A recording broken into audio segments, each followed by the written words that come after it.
I will never forget the day that Javon entered my classroom. This was my class that was after lunch. From day one, they were the hardest to invest. He entered with this sense of always needing to have attention. But things seemed to be going fine until a week or two had passed, and Javon was participating, but his work wasn't matching what his robust excitement and energy was showing in class. And so I asked him after class, I said, Javon, what's going on?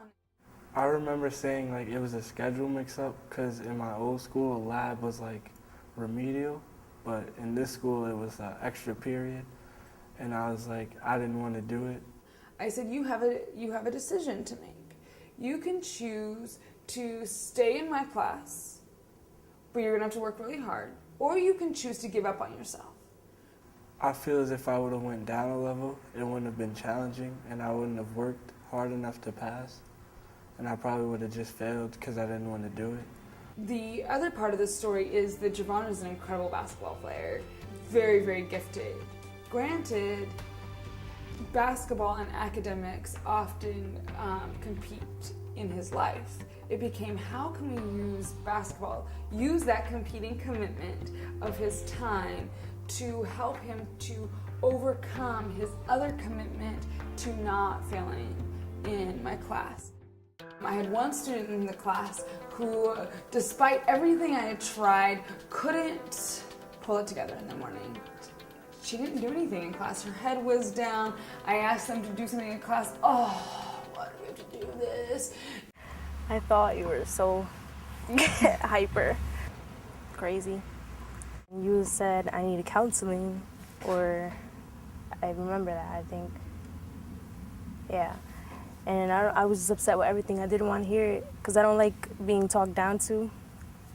Karina kept insisting, this isn't the issue. You've misunderstood, and I didn't pay attention to that. It felt like it was a one-sided situation, like. What do you mean by that? Like you were right, like I had no say, sort of. I really held on to that original analysis. I don't think you knew that the problem was that I'm not good in the morning. You just jumped to a conclusion like, oh, we need this and that. That if I had understood that, not use it as an excuse, because we don't believe in excuses, but had said, okay, let's figure out a way to overcome that. Maybe that means that you're getting a cup of coffee in the morning. Maybe that means that you're coming after school to relearn that.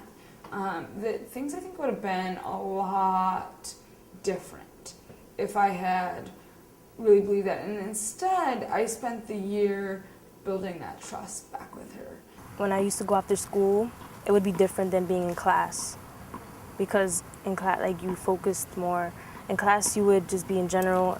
After school, be about me. Spending those conversations, kind of in a way convincing her that I wasn't a terrible person, that just because I had misanalyzed the situation at the beginning of the year, I was someone that she actually could trust, that I really did have her best interest in mind, that I was able to look back and remember what she had told me at the beginning of the year and realize, oh, my students actually know themselves quite well.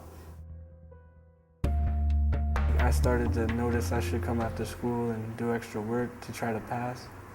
In the last two market periods, the third and fourth quarter, I was after school a lot more, and I was putting in a lot of effort to pass. April came, and he was now several weeks behind, despite coming after school, because we knew that there was these competing commitments. We'd identified this. We had talked through it. It still was not, we weren't overcoming it. I remember one day I sat there for an hour just looking around, and you were like, it would go faster if you did work, and I just refused to do work.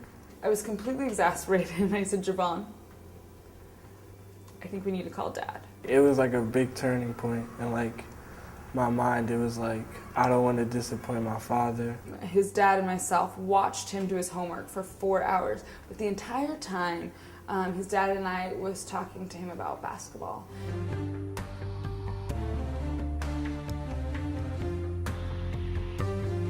I was being recruited by a school called Immaculata, which is in Somerville, and they told me I needed a 2.0 to transfer into the school, and they produce a lot of Division I athletes, so I wanted to go there really bad. So I realized I have to pick up my work ethic and work harder to pass. For those 1 or 2 students left in the class, if we can identify those competing commitments, we can then work with them as a team to get them on track to also be on a track to succeed and get through the class.